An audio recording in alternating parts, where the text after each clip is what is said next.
तो अभी हमारे बीच में छाया दीदी और स्नेहा दीदी दोनों ही पहुँचे हैं।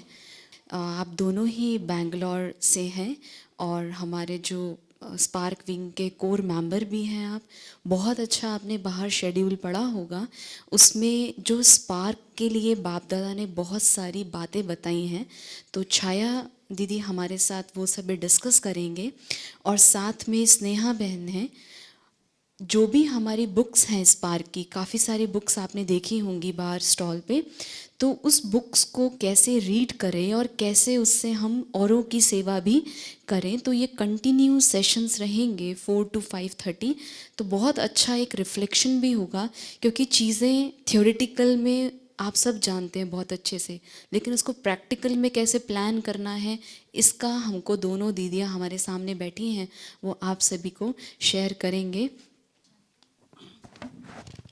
ओम शांति। तो सारा श्रेय बाबा को जाता है और श्रीकांत भाई जो हेडक्वार्टर कोऑर्डिनेटर है, तो ये वन मैन शो बहुत श्रीकांत भाई इसमें उनका योगदान रहा है, तो उनको सारा श्रेय जाएगा। तो हम सब बीच बीच में एडवर्टाइजमेंट देते रहते है ना, तो ऐसा ही है। तो इस सेशन में हम देखेंगे कि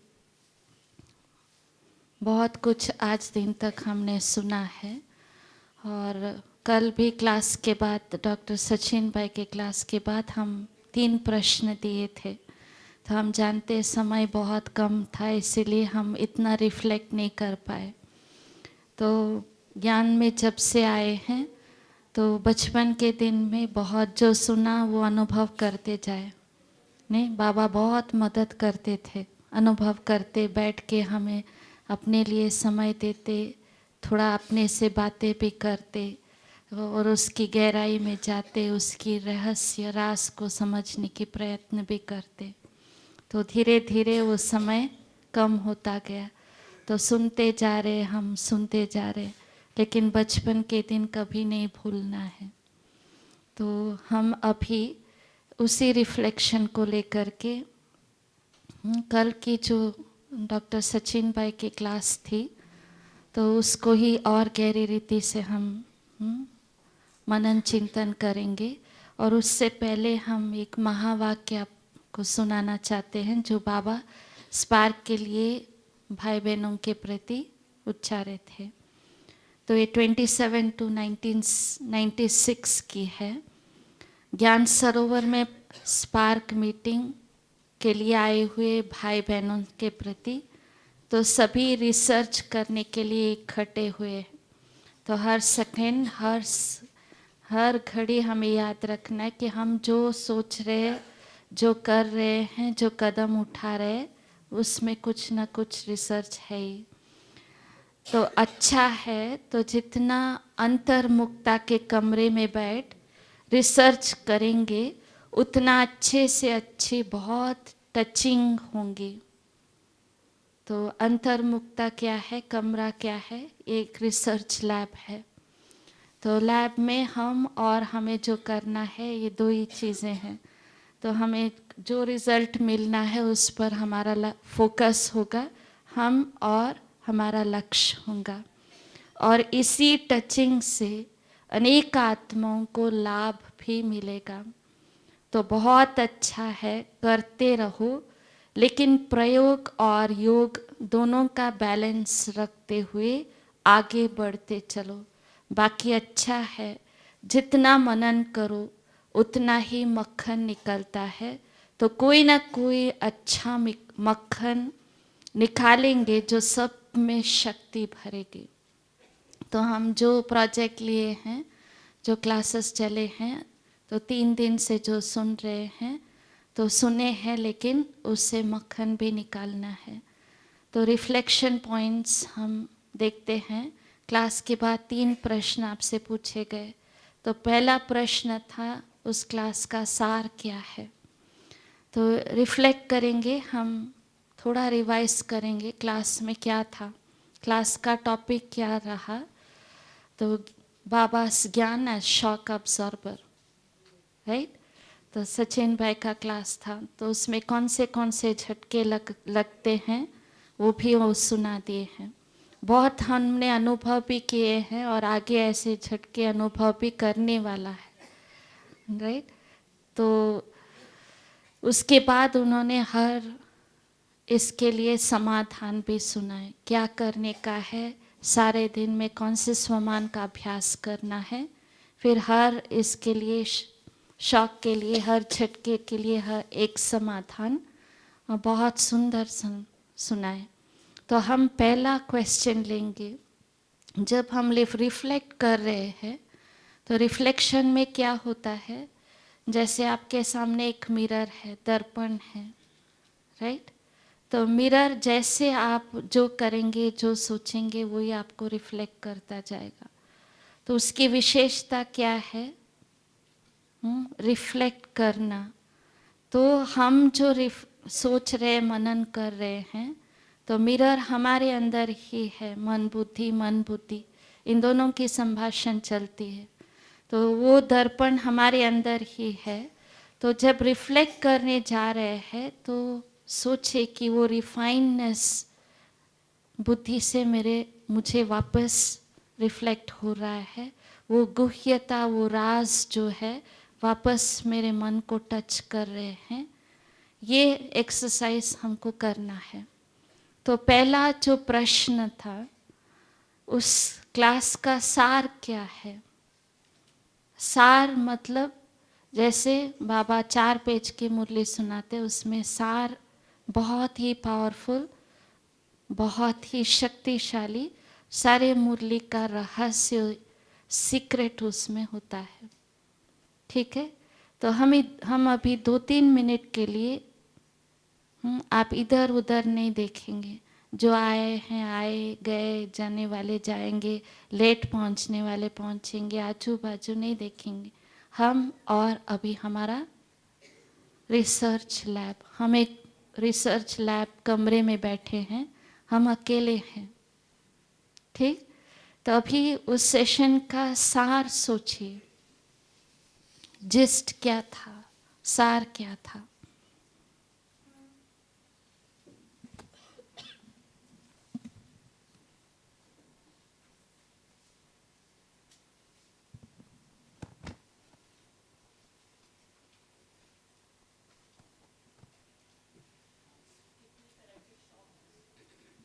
हम बताना नहीं है, हाँ, आपको लिखना है। तो सार में क्या होता है, पूरे सेशन का जो हाँ, पूरा एसेंस होता है, पूरे सेशन का एसेंस कहो या रस कहो, वो है उसमें।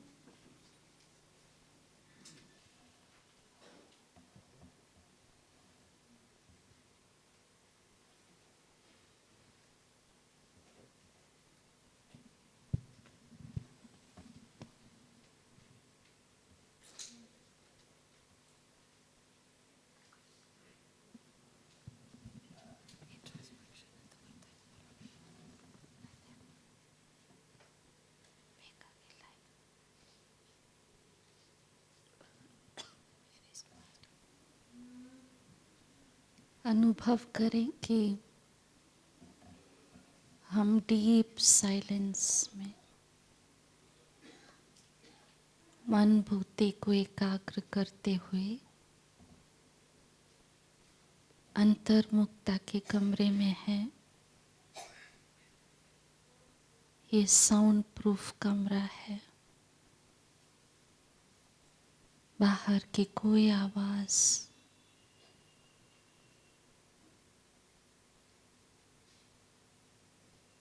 किसी का आना जाना कुछ भी दिखाई नहीं देता और सुनाई भी नहीं देता है।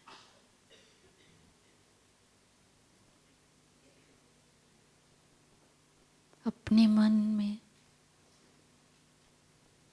सारे पॉइंट्स रिवाइज करते जाओ।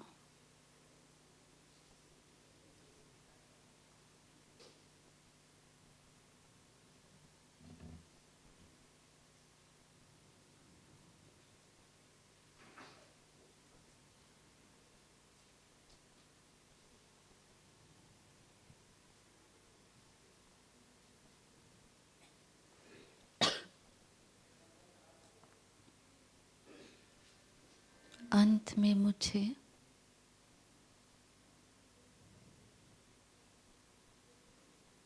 उसका सार पकड़ में आएगा।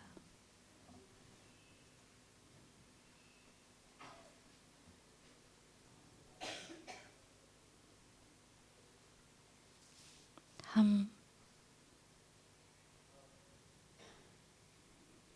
अभी नेक्स्ट प्रश्न पर जाएंगे। आप सभी लिखिए, उसी अनुभव से उस सेशन का सार लिखिए।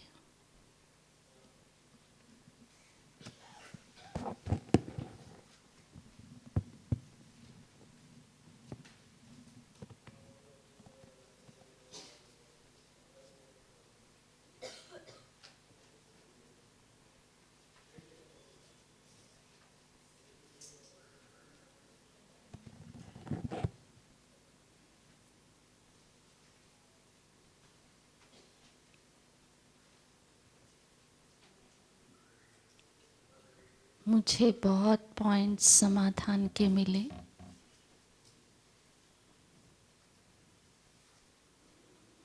बहुत झटके अनुभव भी किए होंगे, लेकिन कौन सा बाबा का पॉइंट मैं अपना संस्कार बनाना चाहती हूँ।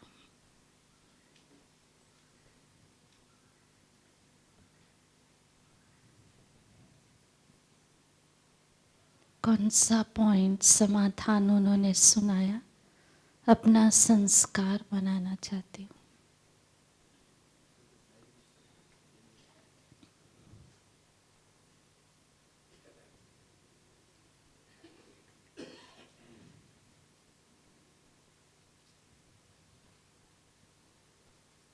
आप चाहे तो अपने पॉइंट्स को जो नोट किए हैं देख लीजिए, रिवाइज कीजिए। कौन से पॉइंट्स उन्होंने सुनाया, ड्रामा के, स्वमान के, कौन से संस्कार मैं बनाना चाहती हूँ, किस पॉइंट्स से मैं स्ट्रांग रहना चाहती हूँ।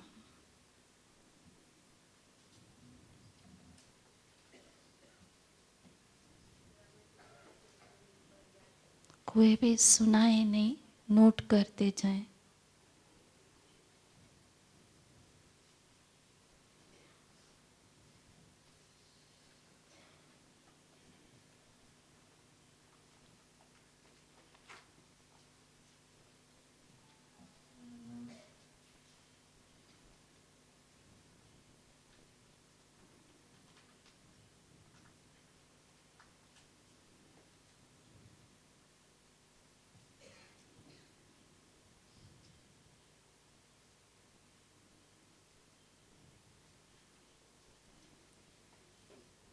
अपने मन को चेक कीजिए, ये संकल्प इधर उधर तो नहीं भाग रहे।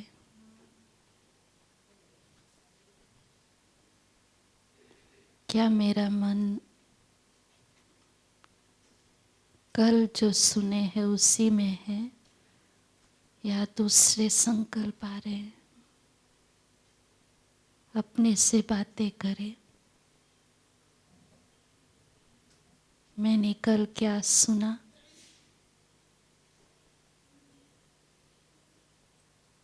मन में संकल्प आ रहे हैं, और एक पॉइंट पकड़ में आया, उसी को मैं, उसी ज्ञान के पॉइंट को मैं अपना संस्कार बना लूं।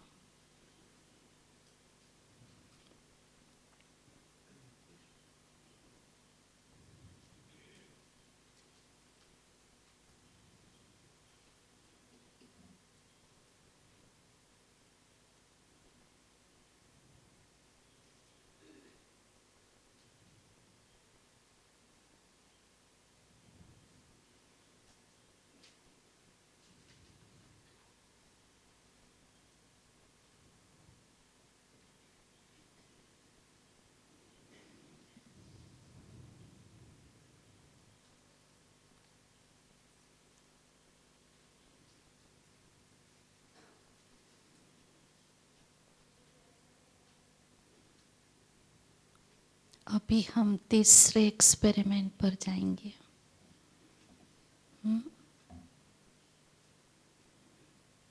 तीसरे एक्सपेरिमेंट पर हम जा रहे हैं।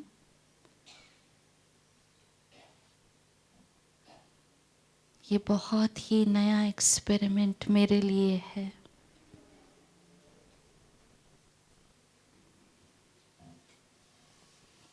जो मैंने संस्कार बनाया है, वापस जाने के बाद अन्य आत्माओं को मैं कैसे प्रेरणा दूं।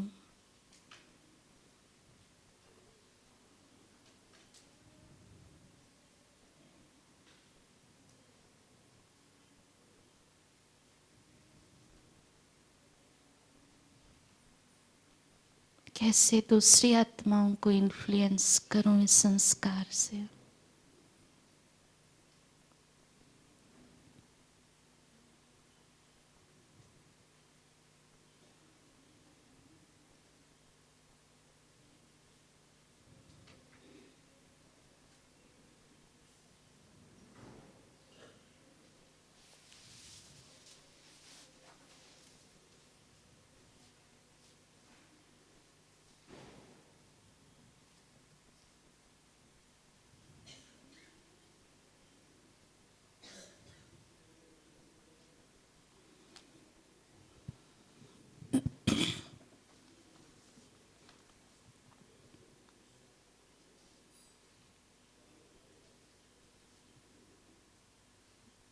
हम 1 मिनट लेना चाहते हैं। बहुत करके जब भी हम रिफ्लेक्ट कर रहे हैं तो ये अभ्यास थोड़ा कम होगा। कहीं भी कर भी रहे होंगे, लेकिन थोड़ा हम अंदर झांक करके देखें, अपने से प्रश्न पूछते रहे तो मुझे ये पॉइंट्स मिले, ये समाधान मिले हैं, तो इसको मैंने यूज़ किया, ठीक से हो गया। कम यूज़ किया, इसका रिज़ल्ट ये हुआ। अभी मुझे ये पॉइंट संस्कार बनाने में मेरा पुरुषार्थ गुप्त क्या होगा, इस सेकंड का गुप्त पुरुषार्थ क्या होगा।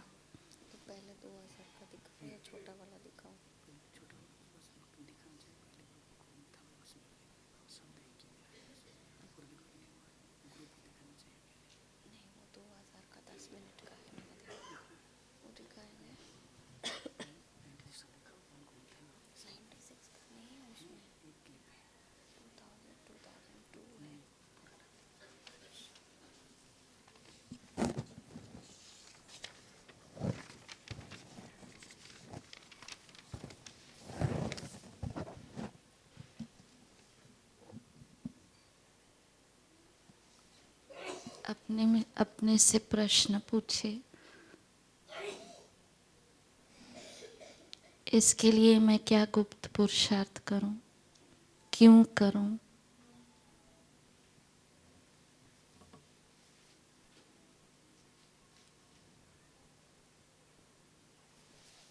इससे अनेकों को क्या सीख मिलेंगी।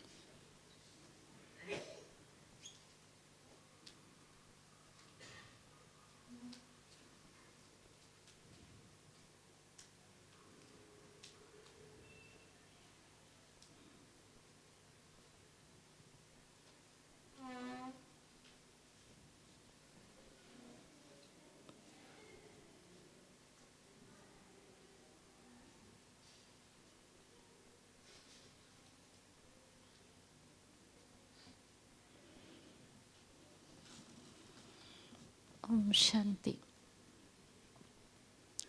कितने कर पा रहे हैं, थोड़ा मुश्किल लग रहा है। कितने कर पा रहे हैं, बहुत इजी लग रहा है, हाथ उठाए। Very good. और बाकी उनको टाइम चाहिए, ऐसा है। कर पा रहे, तो जब हम कर पा रहे तो सहज हम वो संस्कार बना रहे हैं। थोड़ा यहाँ वहाँ अटक है तो वो भी संस्कार बन रहा है। तो यहाँ पर जब हम समय लेकर के हमारी जिम्मेवारियाँ सब छोड़ करके आए हैं, तो 3-4 दिन का जो समय मिलता है हमें, कुछ भर कर ही जाना है। क्यों? क्यों? क्योंकि वापस जाने के बाद हम वही रूटीन में रहेंगे, सुनना जाना, सुनना जाना, हर एक से ही होता है ना, तो एक ड्यूटी बच जाते हैं। तो ये ना हो, इसीलिए यहाँ से ही हमें भरना है, यहाँ से ही हमको संस्कार बना के जाना है। तो थोड़ा प्रयत्न करेंगे तो बाबा टचिंग दे देंगे, मदद बहुत दे देगा। क्योंकि जब भी हम बैठ कर के अपने से बातें करें, रिफ्लेक्ट करेंगे, तो मुझे क्या, मेरा लक्ष्य क्या है, मुझे क्या बनना है, वो स्पष्ट क्लियर होता जाएगा। जब तक हम ये नहीं करेंगे तब तक वो स्पष्टता हमारे मन में नहीं आएंगे। तो इसीलिए थोड़ा टाइम, 2-3 मिनट फिर रिफ्लेक्ट कीजिए।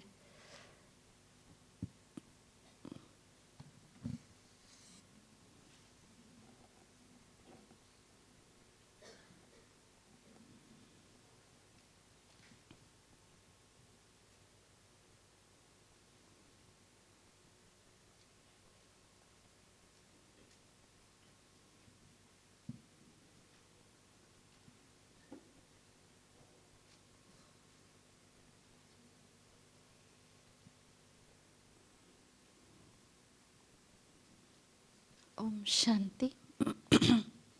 स्पार्क के प्रति अव्यक्त बाप दादा की शुभ आशाएं एवं शिक्षाएं हम दूसरा पढ़ना चाहते हैं, तो इसको आप सेशन के बाद भी जारी रखें। जब भी हमें हाँ, जब भी फ्री टाइम मिले, हाँ, हालांकि यहाँ वहाँ बोर्ड लगा हुआ है साइलेंस प्लीज़, फिर भी हम बाहर मुक्ता में आते, जितना आते हैं उतना अंतर मुक्ता में भी जाना है, ठीक है। वैसे तो हम सबको साइलेंस में ही रहना है, लेकिन अगर कारोबार या और कुछ पूछताछ के लिए बात करनी भी हो, उतना ही हमें साइलेंस अंतर मुक्ता में भी जाना पड़ेगा। इस खोज में ही हमारे अंदर नवीनता आएंगी, क्रिएटिविटी आएंगी। तो क्रिएटिविटी, रचनात्मकता जो अंदर है, तो वो तो हिडन है। तो जब हम विचार सागर मंथन करके, रिफ्लेक्ट करके अपना बनाएंगे, तब हमारे अंदर वो नवीनता, क्रिएटिविटी बाहर आएगा। तो अभी हम देखेंगे बाप दादा जो डायरेक्ट 2000 में स्पार्क के भाई बहनों के प्रति जो महावाक्य उच्चारे हैं, तो बाप दादा का हम सुनेंगे।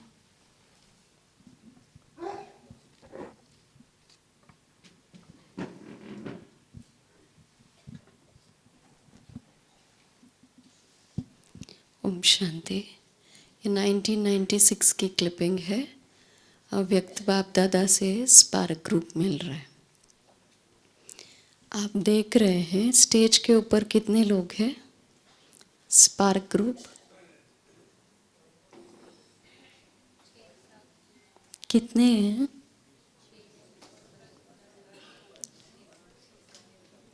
बना गिने चुने, है ना, बहुत कम।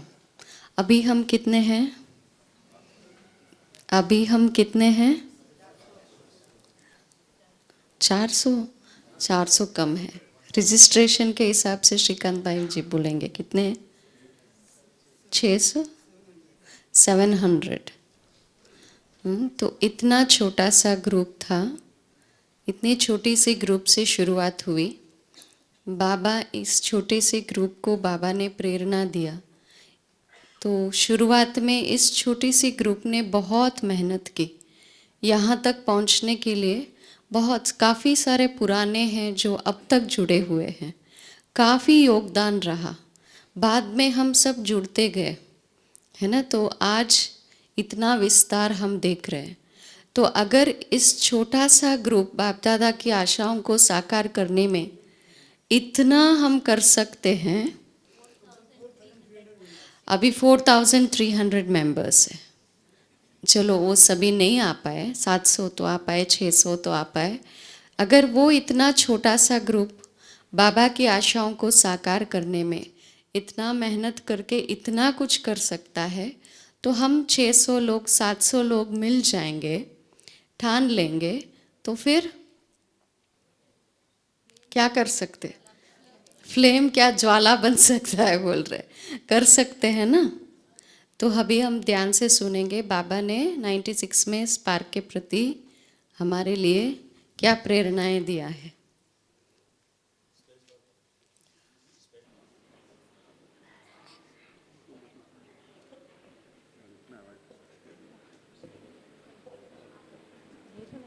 हम शांति भवन में है।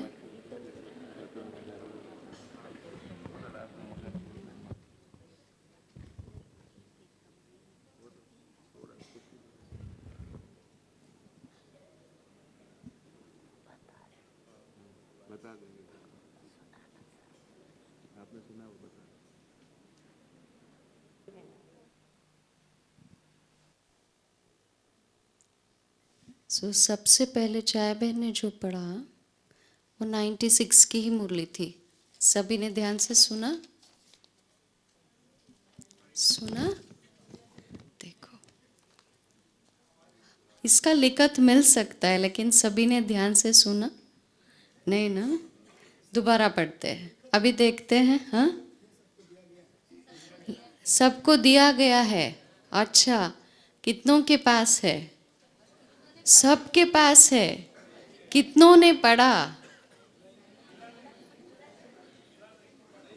पूरा नहीं, उतना ही है, इतना ही बोला है स्पार्क को। पूरा मुरली थोड़े उसमें देंगे। हाँ, जितना स्पार्क को बोला है उतना ही दिया है। कितनों को याद है? चलो, थोड़े लोगों ने हाथ उठाया लेकिन कितनों को याद है? 5 लोग। चलिए, आपके लिए दोबारा पढ़ लेते हैं। एक बार चाय दीदी ने पढ़ा, अभी दोबारा हम पढ़ लेते हैं। सभी रिसर्च करने के लिए इकट्ठा हुए हैं। अच्छा है, जितना अंतर्मुखता के कमरे में बैठ रिसर्च करेंगे उतना अच्छे से अच्छी टचिंग होंगी और इसी टचिंग से अनेक आत्माओं को लाभ मिलेगा। तो अच्छा है, करते रहो, लेकिन प्रयोग और योग दोनों का बैलेंस रखते आगे बढ़ते चलो। बाकी अच्छा है, जितना मनन करो उतना ही मक्खन निकलता है। तो कोई ना कोई अच्छा मक्खन निकालेंगे जो सब में शक्ति भरे। तो क्लियर उसमें क्या डायरेक्शन है बाबा का? What is the direction in this 4 lines?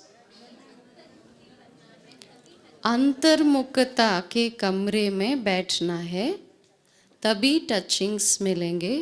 उस टचिंग्स के आधार से जो हम मनन करके मक्खन निकालेंगे, मना the essence what we gate.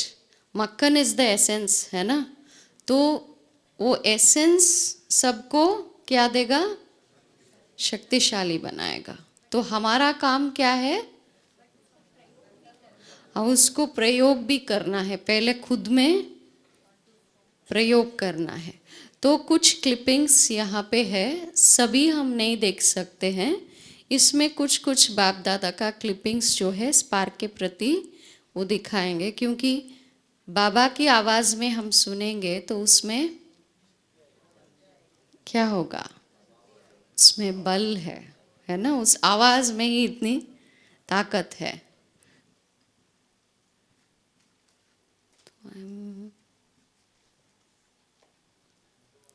2002 का क्लिप में प्ले कर रही हूँ।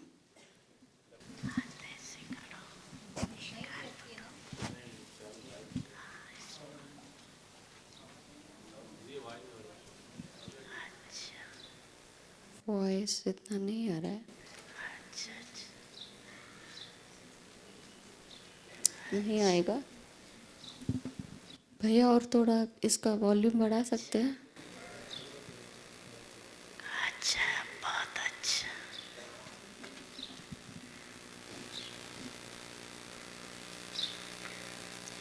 अभी इसी विषय पर रिसर्च करो। वायुमंडल कैसे प्रैक्टिकल में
अपने आप को बिजी रखते हो,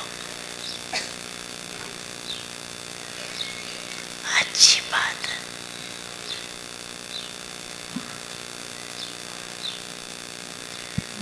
लेकिन बाप दादा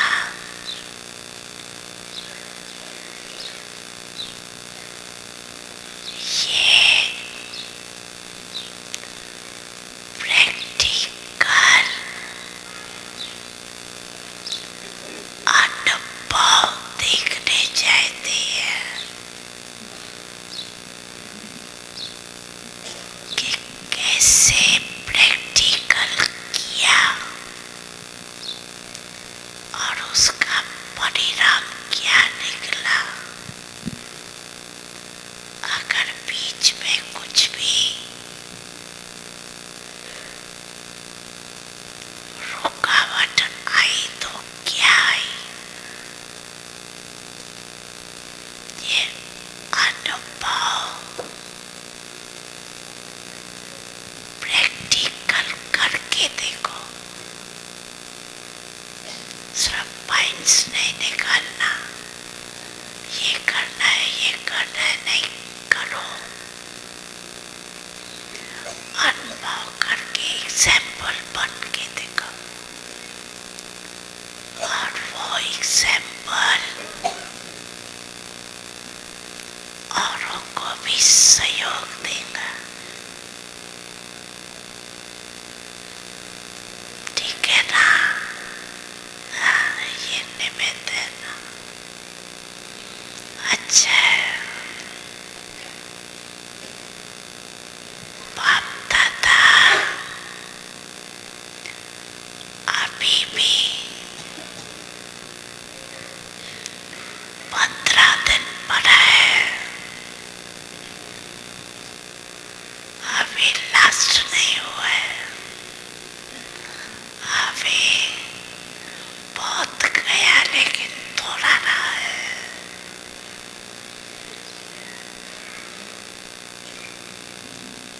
तो इस पार्क वाले ऐसा प्रैक्टिकल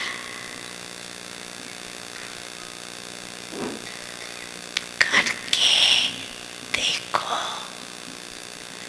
और औरों को दिखाओ। ठीक है? कर सकेंगे, हो सकेगा। अच्छा, ठीक है, बहुत अच्छा।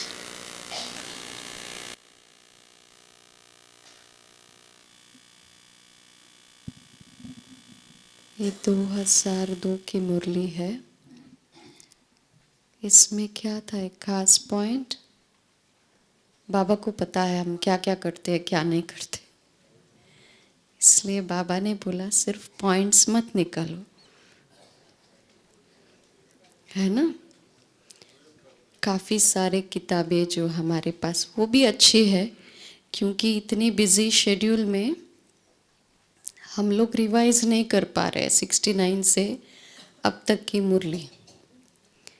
हम में से कितने लोग हैं एटलीस्ट एक बारी पढ़ा है 69 से अब तक की सारी मुरली, एटलीस्ट वन टाइम। ऐसे नहीं जैसे ABCD पढ़ रहे, ऐसे नहीं, ध्यान से। मैंने तो नहीं पढ़ा है।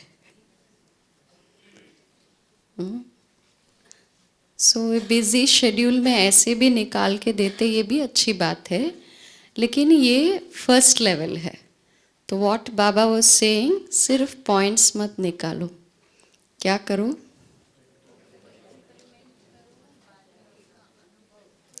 वेरी ब्यूटीफुल थिंग्स बाबा सेड। सबसे पहले तो तुम्हारा ये काम है। देन ही सेड मना वातावरण बनाना, वायुमंडल बनाना, तो उसको किस किस लेवल में कर सकते वो भी सोचो, ही सेड, है ना। देन ही सेड उसको करने में क्या रुकावट आती है वो भी, उसका भी विचार करके उसको भी लिखो, है ना। So every possible level Baba is asking us to work. क्यों? क्योंकि जब हम दूसरों को फिर ये बताएंगे तो उनको इजी होगा, अच्छा इसको करने में ये दिक्कत होगा, ऐसे आएगा। सो वो और सावधान रहेंगे, तो उसको इजी हो जाएगा, है ना। सो कितनी अच्छी बातें बाबा ने उसमें कहा। और विशेष बाबा ने बोला क्या करना है, हमें वायुमंडल बनानी है। तो आज भी जो प्रोजेक्ट्स में बात चल रही थी उसमें सूरज भाई जी ने एक ये पॉइंट कहा कि हमें सेंटरों की वातावरण ऐसे बनाना है, वायुमंडल ऐसे बनाना है, घरों का वायुमंडल ऐसे बनाना है कि बाहर से जो भी आते हैं वो बोले, भले वो ज्ञान लेने में ताकतवर नहीं है, योग नहीं कर पा रहे, ज्ञान उसको समझ में नहीं आ रहा है, लेकिन जैसे ही उस वातावरण में आता है उसको लगना चाहिए क्या मैं यहाँ पे 10 मिनट बैठ सकता हूँ आपके घर में, यहाँ पे मैं 10 मिनट रिलैक्स हो सकता हूँ। तो ये वातावरण हमें बनाना है और ये पालना है। ये बाई जी बोल रहे थे, तो बाबा भी हमें बोल रहे क्या करना है, क्या करना है और कैसे बनाना है वो भी बाबा हमें बता रहे, किस किस विधि से बन सकता है। भले उसकी गहराई बाबा ने नहीं बोला, वो सोचना हमारा काम है, बाबा ने तो डायरेक्शन दिया, है ना। सबके पास ये है ना, उसको पढ़ेंगे, क्योंकि सारी क्लिपिंग्स हम नहीं देखेंगे क्योंकि बहुत सारा हो जाता है डोज, थोड़ा सा ही हम सुनेंगे। फिर आज रिफ्लेक्शन है ना, तो उसके ऊपर सोचेंगे हम क्या कर सकते हैं, इसमें कितना कर पा रहे और कितना करना चाहिए, तो उसके लिए हम क्या प्लान बनाए अपने लिए, है ना।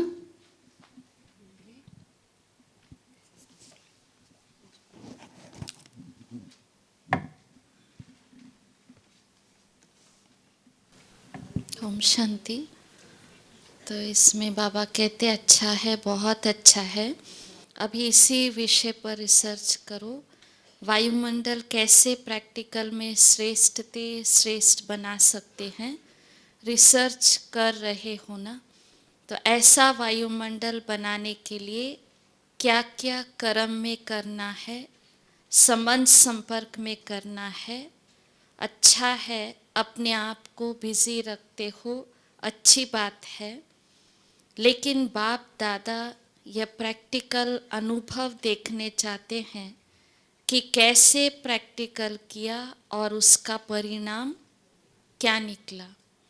अगर बीच में कुछ भी रुकावट आई तो क्या आए, अभी प्लान बनाने में क्या क्या अड़चन आए वो भी लिख लेने का है। यह अनुभव प्रैक्टिकल में करके देखो, सिर्फ पॉइंट्स नहीं निकालना, जैसे ये पॉइंट कहा उन्होंने, ये पॉइंट कहा, वो पॉइंट कहा, तो हम नोट करके रिपीट करते हैं, लेकिन प्रैक्टिकल में लाने में क्या अड़चन है, विघ्न क्या है, उसको कैसे मैंने हटाया। सिर्फ पॉइंट्स नहीं निकलना, यह करना है, नहीं करो। बाबा कहते जो पॉइंट है उसको कर दो, डू इट। अनुभव करके एग्जाम्पल बन करके दिखाओ, और वह एग्जाम्पल औरों को भी सहयोग देगा। ठीक है ना, यह निमित्त है ना, अच्छा है।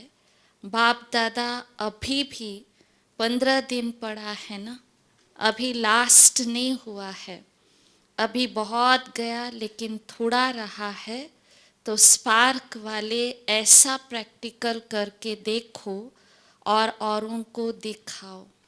ठीक है, कर सकेंगे, हो सकेगा, अच्छा है, ठीक है, बहुत अच्छा अच्छा अच्छा है। हाँ, बाबा क्या चाहते, अभी पॉइंट्स नहीं निकालना है, तो बहुत गया, अभी बहुत समय कम है, इसीलिए जो है जो मन में आया कर देने का है, प्रैक्टिकल में उसका स्वरूप बन जाने का है। ठीक है, शांति। तो हम जब भी आते हैं मीटिंग के लिए या फिर बाप दादा मिलन के लिए भी, अभी तो बहुत कुछ इंटरनेट में भी मिलता है, तो काफ़ी हम कनरस में हैं ये सुनना है, वो सुनना है, ये क्या है, वो क्या है, चाहे वो बाबा का ज्ञान ही हो, हम सुनने में मज़ा लेते हैं। कितनी अच्छी पॉइंट है, कितनी अच्छी बातें बताई, लेकिन जब तक हम प्रैक्टिकल में उसको लाते नहीं है, प्रयोग में नहीं लाते हैं, ना उसका ताकत हमें अनुभव होता है, ना उसको लाने में क्या प्रॉब्लम होती है वो भी समझ में नहीं आता है, क्योंकि कभी उसको मैंने प्रयोग में लाके किया नहीं। तो कल शिल्पा बहन बोल रहे थे अनुरूप भाई जी के बारे में, तो मुझे बहुत अच्छा लगा। जैसे ही उन्होंने सुना प्रयोग में लाना है, तो तुरंत उन्होंने हर चीज़ की शुरू कर दी प्रयोग। मना उन्होंने देखा, मैंने तो कभी मना अमृत वेले हमने तो कभी इतने जल्दी उठे नहीं थे, तो चलो देखते हैं भगवान हमें उठाता है कि नहीं, है ना। तो ये भी एक क्या है, प्रयोग भी तो संकल्प है ना। प्रयोग करना सबसे पहले कहाँ शुरू होता है, संकल्प से। तो हम प्रयोग नहीं कर रहे हैं, माना संकल्प भी नहीं कर रहे हैं कि हमें करना है, ऐसा है या करके देखे, ऐसे संकल्प भी नहीं कर रहे। क्योंकि जैसे उन्होंने बोला चलो देखते हैं भगवान हमें उठाते हैं या नहीं, कितनी अच्छी है। तो एक संकल्प ही उन्होंने किया, है ना। तो उनको ये अनुभव हुआ कि सच में क्या करते, भगवान उठाते। तो जो भी ज्ञान की बातें हैं उसको प्रयोग में लाना, मना एटलीस्ट संकल्प तक लाना, उसके बाद ही हम कर्म में, वाणी में ला सकेंगे, है ना। तो काफ़ी सारी चीज़ें हैं, आप सबके पास पूरा ही ये स्पार्क के बारे में जो जो बाबा ने बोला है सब कुछ है। लेकिन हम सभी आशा करते हैं, इंक्लूडिंग मी, कि इस बार जिन्होंने हम सब ने मीटिंग अटेंड किया, ये सिर्फ बातें सुन के अच्छा लग रहा है ये लेके अच्छा फीलिंग लेके नहीं जाएंगे, लेकिन एक दृढ़ संकल्प करेंगे जो हमने सीखा है वो यहाँ से ही हम प्रयोग शुरू करके, है ना, यहाँ से ही शुरू करेंगे और उसको कायम रखेंगे, कंटिन्यू रखेंगे।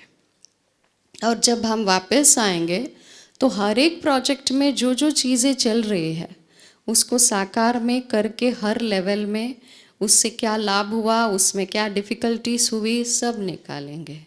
और कितनी अच्छी अच्छी होमवर्क्स बाबा ने दिया, सब चीज़ें अगर आप देखेंगे एक दूसरे से जुड़े हैं। चाहे आप पालना की बातें कहो, चाहे मन की बातें कहो, या फिर दुआओं की, सब एक दूसरे से जुड़े हैं। और जैसे बोलते हैं हम जो सोचते हैं वही चीज़ हमें देखने को मिलती है। What is there in your mind is what you are able to see, है ना। जब से ये मीटिंग चालू हुआ आप देख रहे हैं मुरलियों में भी बाबा कुछ ना कुछ इन चीज़ों का, मुरलियों में भी कुछ ना कुछ आ रहा है, आ रहा है ना। चाहे वो वरदान में हो, स्लोगन में हो, मुरली में हो, या फिर दादी जी ने कुछ कहा न्यारे और प्यारे का, सुना सबने। जैसे मैं सोच रही थी न्यारे और प्यारे का टॉपिक है, दादी जी कुछ न्यारे और प्यारे के बारे में बोल रहे थे, नेक्स्ट डे मुरली में भी वो न्यारा और प्यारा का पॉइंट आ गया। तो इससे क्या हमें महसूस होता है कि जो हम संकल्प कर रहे हैं बाबा कितना अच्छा, उसका हम सही मार्ग पर है, इसका बाबा हमें टचिंग दे रहे हैं। आप सही ट्रैक पर हो बच्चे, इसलिए बाबा भी क्या कर रहे हैं, मदद कर रहे हैं। तो हमें उसको बढ़ाना है ना, यही बाबा की आश है। दूसरा क्लिपिंग देखेंगे अभी।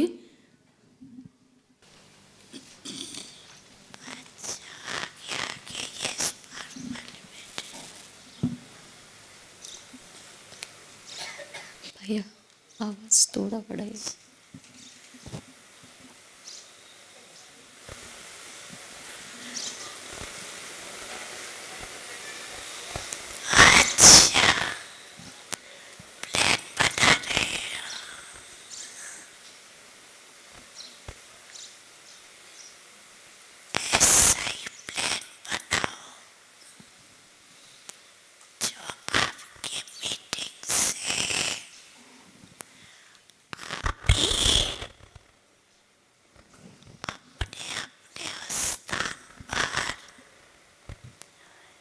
एग्जाम्पल समय को समीप लाने का।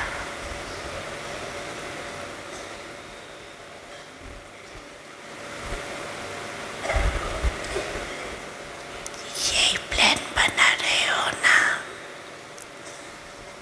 कि आने वाले समय में क्या तैयारी चाहिए। बाप दादा यही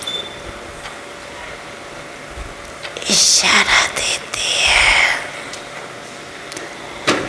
कोई भी समस्या को सामना करने के लिए सहज विधि है। पहले एकाग्रता की शक्ति,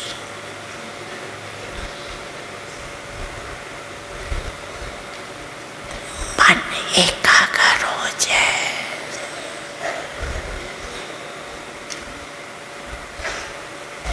एकाग्रता की शक्ति निर्णय बहुत अच्छा करती। इसीलिए देखो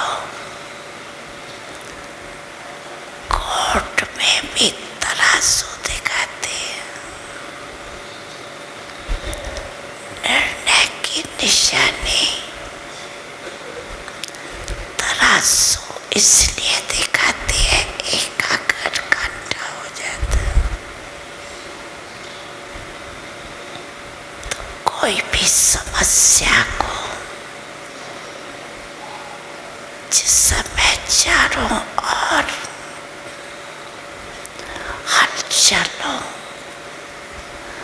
उस समय अगर मन की एकाग्रता की शक्ति जहाँ मन को चाहो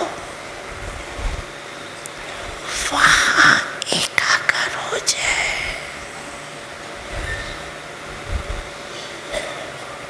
निर्णय हो जाए किस परिस्थिति में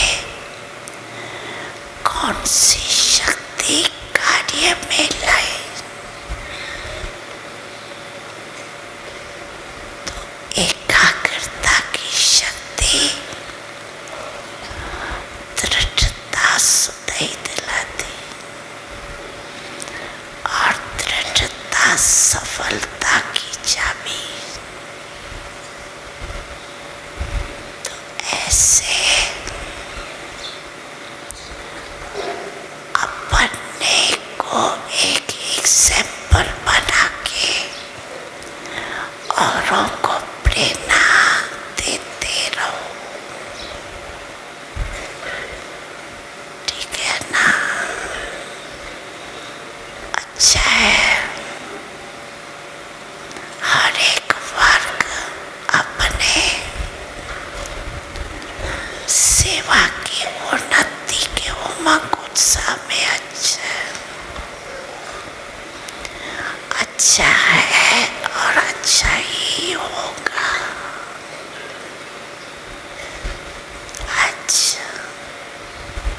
अच्छा है। सब बिना सेंटर के अच्छे कार्य में लगे हुए प्लान बनाने में सफलता तो है।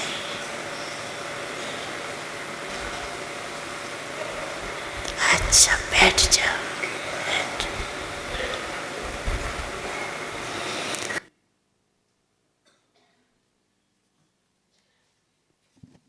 आपके पास लिखत में है, किसी को चाहिए तो ये क्लिपिंग्स आपके पास पेन ड्राइव में है तो श्रीकांत भाई आपको दे सकते हैं वीडियो भी। तो जब भी आपको रिवाइज करनी हो, पढ़ने से अच्छा है वो क्लिप आप देखेंगे तो और भी ज़्यादा प्रेरणा मिलता है, क्योंकि डायरेक्ट बाबा का सुन रहे तो काफ़ी अच्छा लगता है ना। तो इस बारी हम क्या करेंगे, नयापन, क्योंकि भाई साहब को भी हर बारी नवीनता पसंद आती थी, है ना। तो इस बारी मीटिंग का नवीनता क्या होगा? हाँ, माना सिर्फ सुन के नहीं जाएंगे, लेकिन इस बारी करके ही दिखाएंगे, खुद प्रयोग करेंगे, अनुभव करेंगे और दूसरों को मक्खन निकाल के देंगे, है ना। ये अपने आप में हमें दृढ़ संकल्प करना है, अपने आप में हमें प्रतिज्ञा करनी है। और भाई साहब की एक और इच्छा थी कि हर एक सेंटर में लाइब्रेरी होनी चाहिए, है ना। क्या लगता है सभी को, लाइब्रेरी होनी चाहिए? सेंटर में हो या बाबा के बच्चों के घर में भी कुछ किताबें होनी चाहिए, होनी चाहिए ना।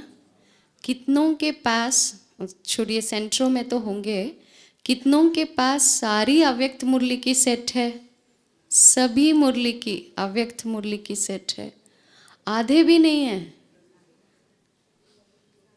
69 से अब तक सारे मुरली की सेट आधे भी नहीं है।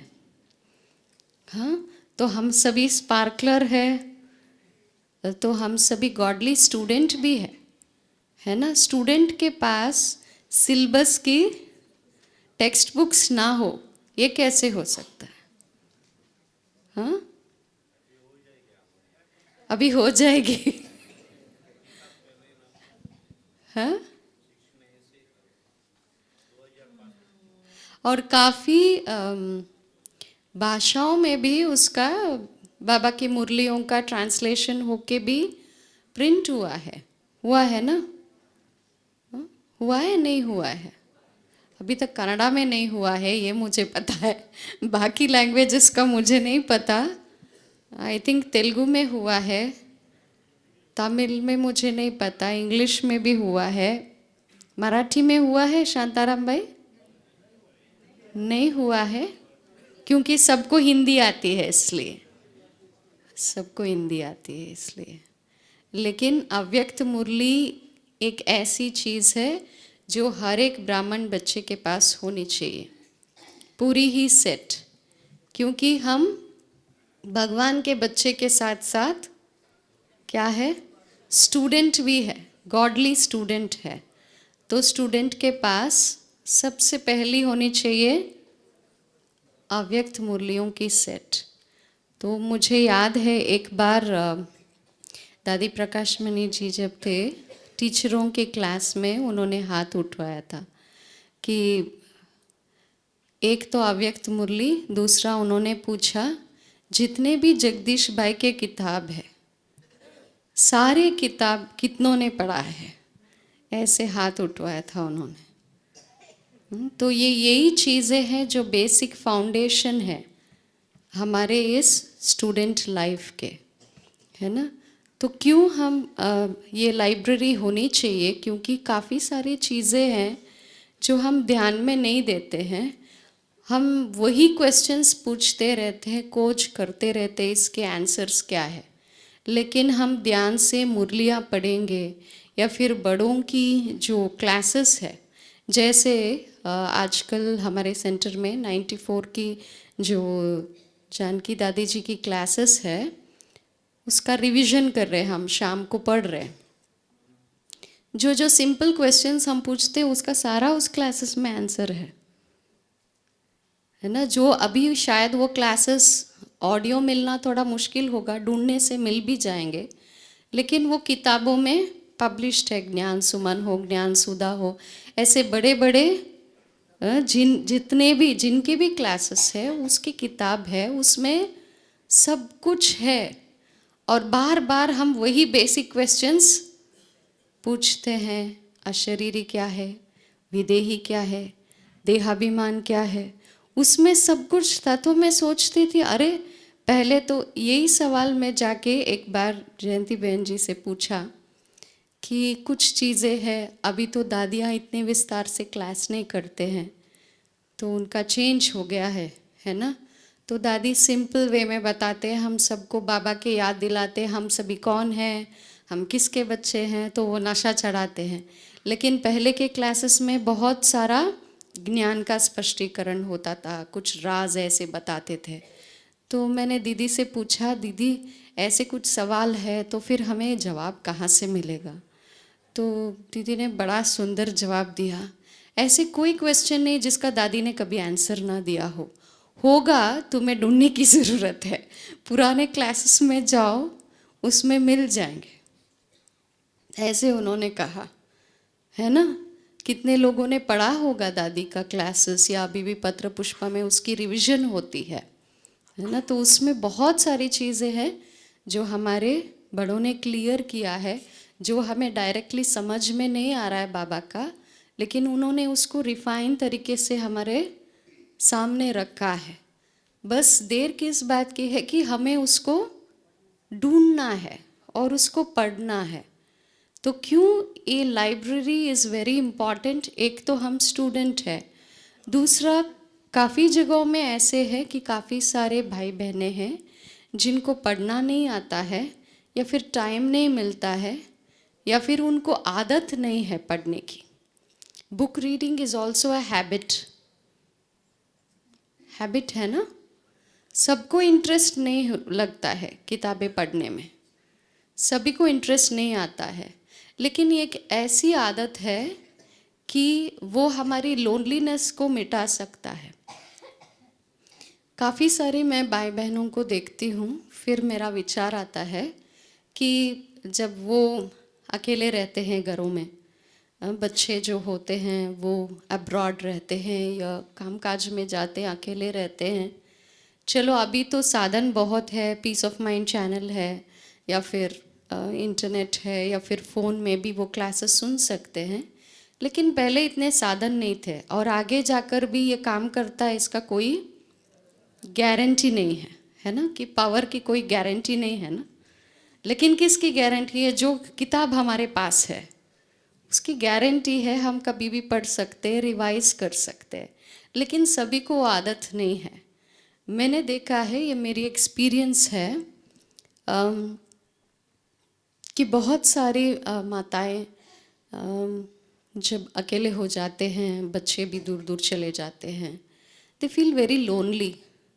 सो आई कीप टेलिंग, अभी आप अभ्यास करेंगे तो नहीं होगा, पहले से ही आपको ये आदत होनी चाहिए किताबें पढ़ने की, बाबा की किताबें ही सही पढ़ने की।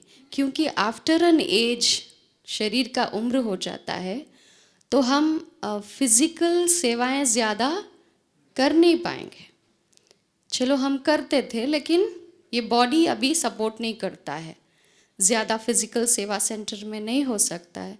घर में भी बैठ के फिर क्या करेंगे, है ना। फिर बुद्धि और विचारों में चलता रहता है।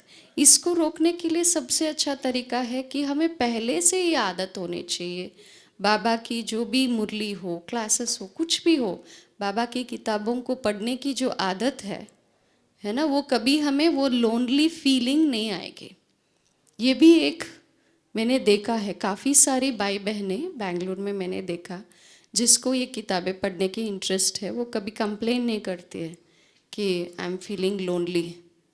हाँ, आप अकेले रहते हो, कैसे रहते हो? अरे बहन जी कुछ नहीं, हम तो मुरली पढ़ते हैं, सुबह क्लास में आते हैं, शाम को क्लास में जाते हैं, और पूरा दिन मुरली पढ़ते, बाबा के क्लासेस सुनते, और हमारा दिन कट जाता है, वी फील नाइस। लेकिन पढ़ते नहीं है तो फिर क्या करें? फिर क्या करेंगे? फिर क्या करेंगे? कैसे उनको हम इन्वॉल्व करें? ये बुक रीडिंग कॉन्सेप्ट इस बारी हमने क्यों रखा? क्योंकि हमारे पास भगवान तो ज्ञान सागर है ना। वो सागर को जितना भी हम किताबों में नहीं भर सकते हैं, लेकिन फिर भी जैसे आज श्रीकांत भाई जी बोल रहे थे, स्पार्क में 350 किताबें छपी हुई है। आप लिटरेचर में सोचो कितने छपी हुई होगी? हजारों, है ना, हजारों छपी हुई होंगे। तो इतना भंडार है, तो फिर चलो हम पढ़ नहीं सकते, लेकिन या फिर दूसरे पढ़ नहीं सकते, हम कैसे उनकी मदद करें। ये बुक रीडिंग एक ऐसी चीज़ है जो हम ग्रुप्स में भी कर सकते हैं। सेंटरों में इसकी एक हैबिट हम डाल सकते हैं। जैसे it is a kind of library, we have a library, और लाइब्रेरी में लोग जाते हैं तो क्या करते हैं, उनकी पसंद की किताब जो भी टॉपिक उनको चाहिए वो उठाते हैं, फिर वहाँ बैठ के पढ़ते हैं या फिर ले जाते हैं। और आजकल बुक रीडिंग सेशंस लाइब्रेरी में होते हैं। आपने कभी सुना है बुक रीडिंग सेशंस होते हैं? शहरों में तो होते हैं। किसी ने सुना है बुक रीडिंग सेशंस होते हैं? बेंगलुरु में लगभग सभी बड़े बड़े बुक स्टोर्स में बुक रीडिंग सेशंस होते हैं। तो ये बुक रीडिंग सेशन क्या होता है कि it's a kind of story telling. Audience को बुलाते हैं, कोई बुक की लॉन्चिंग होती है कि उस किताब के ऑथर को बुलाते हैं, and he will read the extracts of the book, gist of the book, he is presenting his book. जैसे उन्होंने एक किताब लिखा तो ऑथर आएगा, कुछ ऑडियंस जो लाइब्रेरी में है वो लोग वहाँ बैठते हैं, कुछ ही लोग होते हैं, तो वो ऑथर क्या करता है कि किस बारे में है ये किताब, इसमें हमने क्या प्रयास किया है, उसकी थोड़ी सी झलकियाँ वो ऑथर देता है, उसको इंटरेस्टिंग तरीके से वो प्रेजेंट करता है ताकि लोग उसमें रुचि रखें, उस किताब को खरीदे या फिर उसको पढ़े। तो उसका रीडिंग सेशंस होता है। And even for childrens there is book reading session, ताकि बच्चों में ये किताबों को पढ़ने की आदत उसमें पक्की हो जाए। तो उनके लिए भी स्कूलों में लाइब्रेरीज एंड बुक स्टोर्स की तरफ से ये सेशंस रखा जाता है काफ़ी अभी शहरों में, है ना। तो हम भी ऐसे क्या कर सकते हैं, सेंटरों में क्या कर सकते हैं, बुक रीडिंग सेशंस रख सकते हैं ना।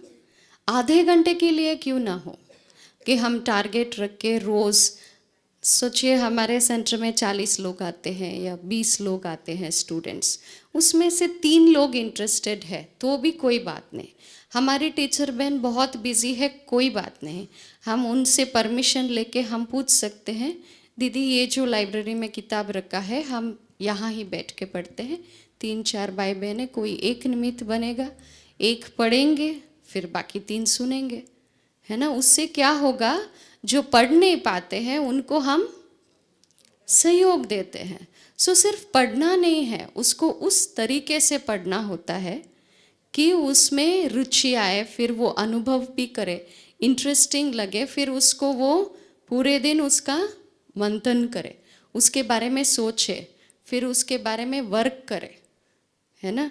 जैसे मुझे याद है जब भी बड़ी दादी, जानकी दादी नहीं, अभी प्रकाशमणि दादी जी जब भी मुरली पढ़ते थे, मेरा अनुभव ये था कि जैसे मैं कभी अनुभव नहीं करती थी कि दादी जी मुरली पढ़ रहे, मुझे हमेशा अनुभव होता है जैसे बाबा आगे बाबा सुना रहे, और दादी के पास जैसे she was always feeling Baba with her, so even we could feel Baba there, that was my experience. And जैसे उसमें कुछ ज़्यादा एक्सप्लेनेशन नहीं होता था, लेकिन इतना रस मिलता था सुनने में, है ना। सो किताब it's just versions, just lines, लेकिन हम उसको इतनी इंटरेस्टिंग तरीके से जो पढ़ नहीं पाते हैं उनके सामने रखते हैं, तो ये ज्ञान भी इंटरेस्टिंग होगा, तो उनको भी प्रेरणा मिलेगा, इतना सारा है जानने के लिए, समझने के लिए, करने के लिए। So they will also be inspired to do. ऐसे शायद वो भाई आएंगे, मुझे पता नहीं, मैंने एक भाई को इनवाइट किया है जो शांतिवन में ही रहते हैं, सेवाएं देते हैं, उन्होंने शुरू किया ऐसे कुछ एक्सपेरिमेंट यहाँ पे, तो वो शेयर करेंगे अपना अनुभव, तो कैसे उनको मदद मिला, कैसे उनको ये प्रेरणा मिली और कैसे उन्होंने शुरुआत किया। हाँ, तो कौन कौन अभी इंटरेस्टेड है अपने अपने सेंटर्स में ऐसे बुक रीडिंग सेशंस के लिए? राघवेंद्र भाई आप आइए।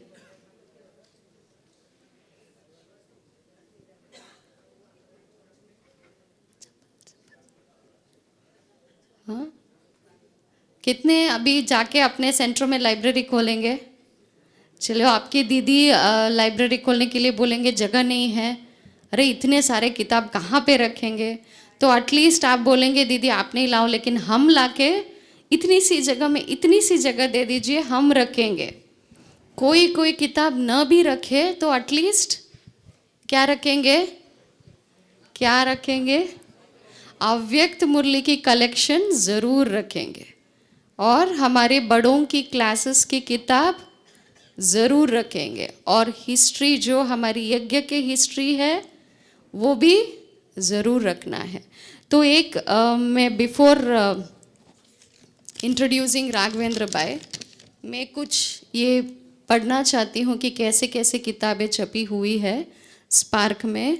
प्रोजेक्ट रिपोर्ट्स जो बनी हुई है, प्रोजेक्ट जो भी 96 से जिन्होंने किया, वैरायटी टॉपिक्स के ऊपर प्रोजेक्ट्स किया, उसकी जो रिपोर्ट्स है 47 रिपोर्ट्स अभी तक स्पार्क में है, पब्लिश हुए हैं प्रोजेक्ट रिपोर्ट्स।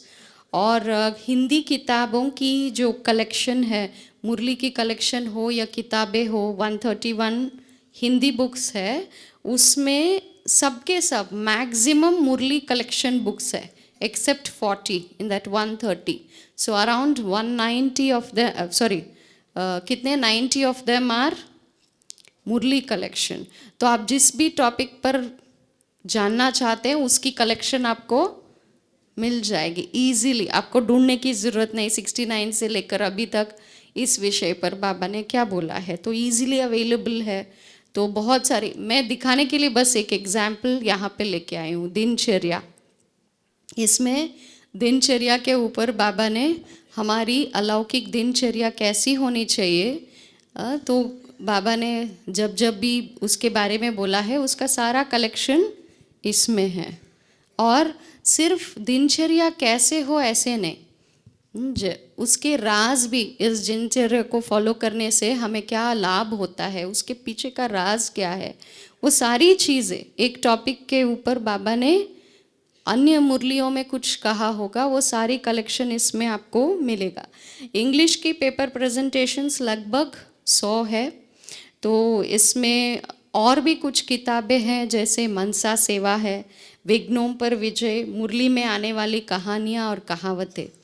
तो ये मैं क्यों बोल रही हूँ मनसा सेवा, विघ्नों पर विजय, ये मुरली कलेक्शन नहीं है, लेकिन बहुत रिसर्च करके मनसा सेवा के ऊपर उसको कैसे किया जाए उस पर उन्होंने किताब बनाया। और किन्होंने बनाया, किसको पता किन्होंने बनाया? हाँ, मनसा सेवा के ऊपर किन्होंने बनाया? विघ्नों के ऊपर विजय के ऊपर माना कोई भी बना सकते हैं, है ना। तो माता जी का आप डेडिकेशन देखेंगे, वो गृहस्थ में रहते थे, सब कुछ संभालते थे और गाना उस पर भी बिजी थे, वो कंपोजिशन जो भी था, फिर भी उन्होंने टाइम दिया ये किताब बनाने में। तो हम में से कोई भी थोड़ा सा टाइम निकालेंगे तो बहुत कुछ कर सकते हैं ना। जब सरोजनी माता कर सकते हैं तो हम सभी भी कर सकते हैं। माता जी यहाँ पे है, आए हैं? नहीं आए हैं? Okay, she is not come, है ना। ताली तो बजाइए। सच ए ग्रेट सोल ना। कल गीत गाया था उन्होंने, मतलब being there she could write a book, so it's a great achievement, है ना। तो ये सारी किताबें स्पार्क से छपी हुई है। तो इसमें से कितने भी आप किताबें, अपनी लाइब्रेरी अगर बड़ी हो, बड़ी सेंटर हो, जितने किताब रखेंगे, ये बुक रीडिंग सेशंस रखेंगे, इससे आपको भी लाभ होगा और भाई बहनों को भी लाभ होगा। राघवेंद्र भाई जो है यहाँ पे शांतिवन में किचन में सेवाएं देते हैं। मूलतः कर्नाटक से हैं, इसलिए मैं परिचित हूँ भाई से, तो इंटरेक्शन होता रहता है पुरुषार्थ के ऊपर। तो एक बड़ी सुंदर एक्सपीरियंस उन्होंने शेयर किया, तो मैंने सोचा ये बहुत बड़ी प्रेरणा है। सिंपल चीज़ है लेकिन प्रेरणा है। तो 3 चीज़ें मैं राघवेंद्र भाई से पूछना चाहती हूँ। एक तो ये जो आपने शुरू किया उसके आइडिया आपको कहाँ से आया, फिर जब शुरू किया उसका क्या रिजल्ट हुआ, और उसको कॉन्स्टेंटली फॉलो करने में आपको क्या बीच में दिक्कतें आई, और कैसे पार किया, राइट। ओम शांति। शरीर का नाम राघवेंद्र भाई है।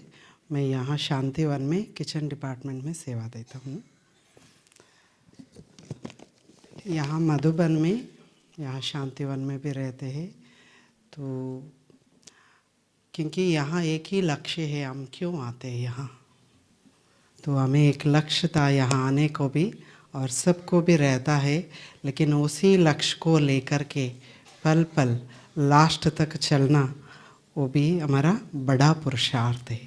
लेकिन यहाँ जो है शांतिवन में, यहाँ मधुबन में, तो हमें पुरुषार्थ करने के लिए, या दीदिया कहो दादिया कहो, सबसे छोटी है। जैसे यहाँ कई ग्रुप से, छोटे छोटे ग्रुप से, तो हर एक अपना रीति से पुरुषार्थ करते हैं। यहाँ कई ग्रुप से तो गुप्त रीति से करते हैं। लेकिन मैं आने के बाद लगभग 2012 में मैं आया, तो हम शाम को रोज़ मुरली पढ़ते थे, शाम को भी साकार मुरली। हमें करते करते लगभग 1 साल होने के बाद हमें विचार चलता था कुछ करना है, हाँ, तो कुछ नया करना है, विशेष करना है। तो एक दिन अचानक ऐसे ही हम ग्रुप में बैठे थे, लगभग 10-15 लोग तो रहता ही है, और कई बार 25 लोग 30 लोग तक हो जाता है। ऐसे बैठे बैठे एक संकल्प आया। तो क्या आया, तो विशेष करके मधुबन पांडव भवन में है। पांडव भवन में अभी भी कई सालों से वहाँ अव्यक्त मुरली का अमृत वेला के बाद वहाँ भी क्लास होता है, चलता है। हमें बस एक लाइन मिला, जैसे हम सभी बैठे थे, फिर हमें तुरंत विचार आया, क्योंकि हमें बीच बीच में आता था कुछ करना है, क्लासेस करना है, विशेष पुरुषार्थ करना, लेकिन क्या लक्ष्य लेके रखना है तो हमें इतना क्लैरिटी नहीं था।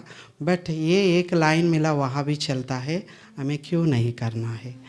और सबसे हम मुलाकात की, सबसे बात किया, अव्यक्त मुरली का जो वर्षन से बाप दादा का, ये सबसे अच्छा लगा, इसको लेकर के हमें आगे बढ़े। एक ही लाइन हमें शाम को मिला, फिर तो एक दिन बात की, फिर से हमें किस टाइम शुरू करना है, क्योंकि सारा दिन भी सेवा में बिज़ी रहते हैं, शाम को हो या रात को हो। फिर हमने फिक्स किया, जैसे यहाँ अमृत वेला होता है, उसके बाद बहुत अच्छा टाइम है, और सब सेवा से भी उस टाइम कोई भी सेवा का बीच में कोई भी डिस्ट्रैक्शन नहीं रहता है। और सबसे अच्छा है, जैसे योग के बाद इसका स्टडी करते हैं, उसका काफ़ी असर पड़ता है। ये हमने डिस्कस भी किया, अच्छा भी लगा। थोड़े दिन के बाद हमने अव्यक्त मुरली का स्टडी शुरू की। हमने जब शुरुआत की थी, ऐसे हम बुक उठा लिया था, 76 से शुरू किया था, 76, 77 ऐसे पढ़ते गए। फिर हमें बीच में ख्याल आया, तो हम इधर उधर एक एक पढ़ते हैं, नहीं ऐसे नहीं करना है।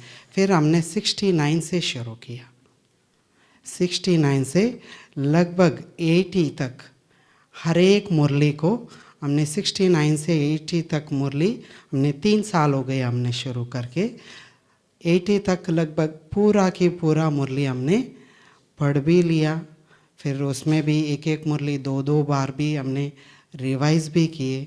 फिर तो हमने बीच में ये लक्ष्य भी रखा, सिर्फ इसको पढ़ना नहीं है, क्योंकि पढ़ पढ़ के बुक से एक पूरा हो गया रख दिया, ऐसा नहीं करना है। फिर तो हमने क्या किया, अभी दोबारा रिपीट किया। अभी शुरू किया है 69 से, 69, 70 का मुरली अभी तीसरा बार हम रिपीट कर रहे। और एक मुरली जैसा एक दिन पढ़ लिया वैसा नहीं, ओनली 2 पेजेस या 3 पेजेस भी होगा। एक एक मुरली लंबा भी है, 3 दिन कई बार 4 दिन भी हो जाता है। और उसमें भी हमने खास क्या किया, एक एक मुरली को लेकर के, जैसा 3-4 पेज है, उसमें से एक एक हम मिल के कम से कम 30 से 40 क्वेश्चन बनाए। उससे एक मुरली है तो 30 से 40 क्वेश्चन बनाए। उसको उल्टा भी कर सकते, आगे भी कर सकते। ऐसे करके क्वेश्चन भी बनाया और आंसर भी हमने खुद निकाला। फिर उसके बाद हफ्ता में 2 बार हम टेस्ट एग्ज़ाम लेते थे। जैसे 15 लोग हैं, हफ्ता में एक एक को एक एक भाई उससे क्वेश्चन पेपर तैयार करेगा। 10 क्वेश्चंस तैयार करेगा, फिर उसमें से सब एग्ज़ाम लिखते थे। ऐसे हमने उस मुरली को, जो भी मुरली पढ़ते हैं, एक बार पढ़ लिया, फिर क्वेश्चन हम बनाते हैं, फिर उसके बाद रिवाइज़ करते हैं, फिर एग्ज़ाम भी लिखा। ऐसे करने से जैसे पढ़ लिया, डायरी में भी नोट किया, बार बार रिवाइज़ किया। अगर और दूसरा हम ये भी करते थे, मैं जो भी किया हूँ दूसरे भाई को देते थे, फिर वो हमें प्रश्न पूछते थे, हम दूसरों से प्रश्न। ऐसे करके हमें लगभग पूरा मुरली लाइन टू लाइन, जैसे आप कहाँ भी पूछो, कोई भी वर्ड पूछो, हमें जैसे बुद्धि में प्रिंट हो गया। ऐसे हमें क्वेश्चन एंड आंसर का भी सेशन किया। और इतना भी लक्ष्य नहीं पढ़ के हमने बंद कर दिया। जैसे एक मुरली पढ़ते हैं, 2 पेज का पढ़ते हैं, जब भी पढ़ते हैं उसका अगर 15 भाई लोग हैं, उसमें अगर 3-4 पॉइंट भी होता है, हर एक से अपने अपने विचार से उसका भी मंथन किया, क्वेश्चंस भी पूछा, उसका आंसर भी किया, ताकि मुरली पूरा स्पष्ट हो बाबा ने किस भाव से बताया है, क्या बताया है। क्योंकि पढ़ लिया, रख दिया, समझ में नहीं आया तो कोई फ़ायदा नहीं है। इसलिए इस मुरली को अच्छी रीति से आज जैसे पढ़ा, सारा दिन में भी अभ्यास किया, और जस्ट नेक्स्ट डे जब मिलते हैं पहले पूछते हैं कल का मुरली क्या क्या था, क्या क्या अभ्यास किया। हाँ, 1 बार 2 बार ऐसे रिवाइज करके फिर हम दूसरा मुरली को आगे बढ़ते हैं। ऐसे हम करते करते ऐसे अभी भी चल रहा है। और इससे क्या फ़ायदा हुआ एक्चुअली, जैसे लगभग ट्रैफिक कंट्रोल कर नहीं, अभी 525 है, ट्रैफिक कंट्रोल है। किसी का फ़ोन बज रहा है, so we have to wind up in 1 minute. और इसका क्या रिज़ल्ट मिला एक्चुअली, पहले यहाँ पे आने के बाद है ना, जो विशेष ब्राह्मणों का फाउंडेशन है अमृत वेला, तो अमृत वेला यहाँ में आने के बाद भी लगभग 4 बजे उठते थे, कभी बीच में थोड़ा लेट हो गया या 3:30 ऐसे उठते थे, बीच बीच में थोड़ा आगे पीछे होता था। लेकिन हमने जब से अव्यक्त मुरली का शुरू किया है, लगभग 3 साल हो गया है, तो मेरा 365 डेज में लगभग 1 दिन मिस हुआ है। 3 o'clock एक्यूरेट, मतलब एक्यूरेट 3 o'clock मेरा उठना है। क्योंकि हमें 15 दिन, जब से हमने शुरू किया था, मुझे 15 से 20 दिन थोड़ा सा मुझे, क्योंकि अमृत वेला के बाद रेस्ट करते थे, तो थोड़ा सा मुझे 15 दिन 20 दिन थोड़ा सा दिक्कत पड़ी। लेकिन जैसे हमने शुरू किया, उसका टेस्ट बढ़ा, उसका भल, एक वर्षन सुनते सुनते सुनते हमारा जैसे कपाट खुल गई। और एक मुरली सुनते सुबह इतना ज़बरदस्त हमारे में जैसे एनर्जी भर जाता था। और दूसरा है, जैसे ऐसे ही महसूस होता था डेली बाबा हमारे सामने आकर के हमें मुरली सुनाते हैं। हाँ, जैसे 15 दिन में 20 दिन में बाबा से मिलते हैं, लेकिन रोज़ हमें वो महसूस होता था। ऐसे तो एक अव्यक्त मुरली का इतना ज़बरदस्त, एक तो जब से हमने शुरू किया तब से मैंने मिस नहीं किया। अमृत वेला भी हो, एक्यूरेट भी हुआ, और अव्यक्त मुरली का भी। ये स्टडी हमने जैसे शुरू की तब से अभी तक।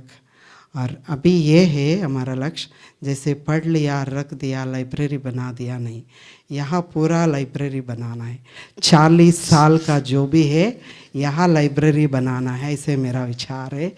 ऐसे अभी भी जो भी साल का है, आधा घंटा मिल गए तो पूरा का पूरा साल का एसेंस यहाँ फिट हो गया है।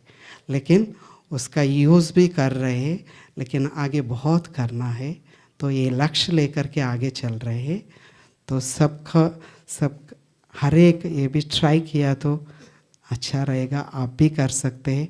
वैसे स्पार्क हमेशा, मैं तो स्पार्क मतलब स्पार्क ही है तो अव्यक्त मुरली सबके लिए अच्छा सा स्पार्क है, अगर ले लिया तो सारा एसेंस। और उसमें और एक ख़ास मैंने देखा, बाबा ने क्या क्या राज बताया है, जैसे हमने हर रोज़ जैसे कंटिन्यू करते हैं तभी मालूम।